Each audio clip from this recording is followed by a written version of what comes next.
राजन और वीना दोनों जुड़वा भाई रहसन। उनकर बाबूजी यशराज एक बड़का किसान। दोनों के लालन पालन बड़ा अच्छा ढंग से होत रहे। दोनों के यशपाल एक ही कक्षा में पढ़ावत रहन और सब सुविधा भी एक जैसन ही देत रहन। राजन वीना के नाम से बुलावत रहे तो वीना बड़ा चिढ़ जात रहे। वो राजन के मुंह से दीदी सुनल चाहत रहे। एकर फायदा उठा के राजन अक्सर बीना से ही अपन होमवर्क करा लेत रहे। यशराज अपन लइकन में कोई अंतर ना करत रहन, पर उनकर मेहरारू उमा राजन पर ज्यादा प्रेम लुटावत रही। राजा के मानते देख बीना बोल उठल कि माई, तू हमेशा बेईमानी ही करेलू। जरूर तू हमरा पेट भर दूध ना पियले होखबू, एह से हम कमजोर रह गइल बानी और तहार बेटा साढ़।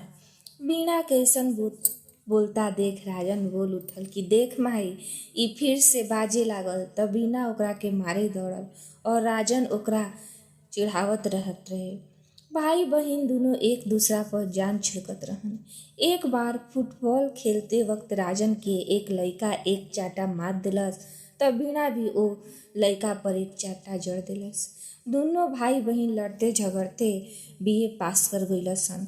यशपाल एक फैक्ट्री खोल देलस और ओकर कमान राजा के थमा देलस।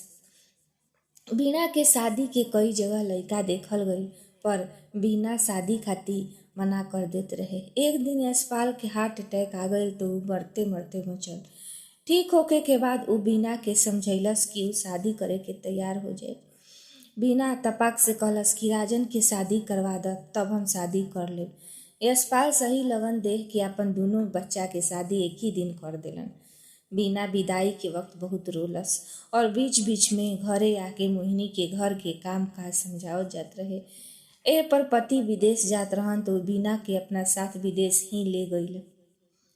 बीना के अक्सर आपन नैहर याद आवत रहे। कोरोना काल के बाद विदेश गल 3 साल हो गईल। एक ही जगह रहे के कारण जब ओकर करण से अक्सर झड़प हो जात रहे तो बीना कह उठल कि ओकरा घर के ई रिवाज नइखे, तो करण कहत रहे कि अब नैहर छूट गईल, अब इहे तहार घर बा। तब बीना और उग्र हो जात रहे और कहत रहे कि जे घर में पलल बढ़ल बानी ऊ घर हमार कैसे ना।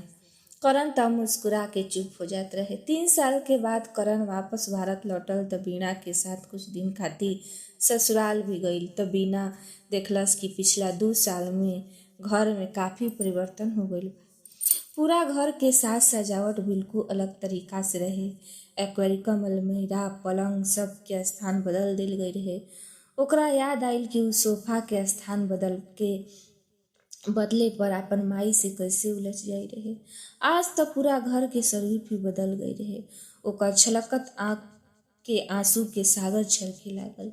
मायके में खूब आव भगत भइल और ई अनुभव भइल कि अब ओकर घर ही नइखे। माई अब मोहिनी के बनावल मीठ चाय भी पी लेत रही, मगर पहिले बीना के चाय ज्यादा मीठ होखे पर 4 शब्द सुना दिल करत रही। अब वापस जाए के बाद एक दिन बचा रहे और मोहिनी रसोई घर में लागा रहे। करण राजन के साथ फैक्ट्री देखे चल गई। बीना अपन माई से पूछली कि माई, तू तो पहिले हमरा के डांट लगावत रहू और अब सिर्फ प्यार। तू मोहिनी के भी ना टोकेलू, का तू बदल गईलू?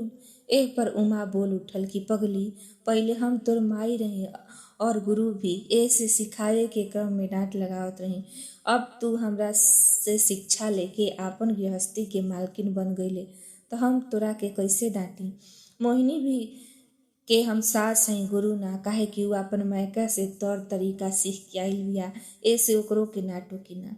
तू और दामाद जी ए घर के मेहमान बड़ा, ऐसे तू लोग के अवभगत होता। स्वयं के मेहमान के कतार में देख के ओकर दिल जोर जोर से रोवे लागल। अगला दिन जाते वक्त मोहिनी 3 वर्ष पहिले वीणा के किरदार अदा करत रहे तो वीणा के आंख के साथ गला से भी स्वर फूट पड़ल। लोग सोचत रहन कि वियोग के दुख, पर असल में आपन सत्ता पर दोसर के कब्जा देख के कष्ट ज्यादा कष्टकारी रहे।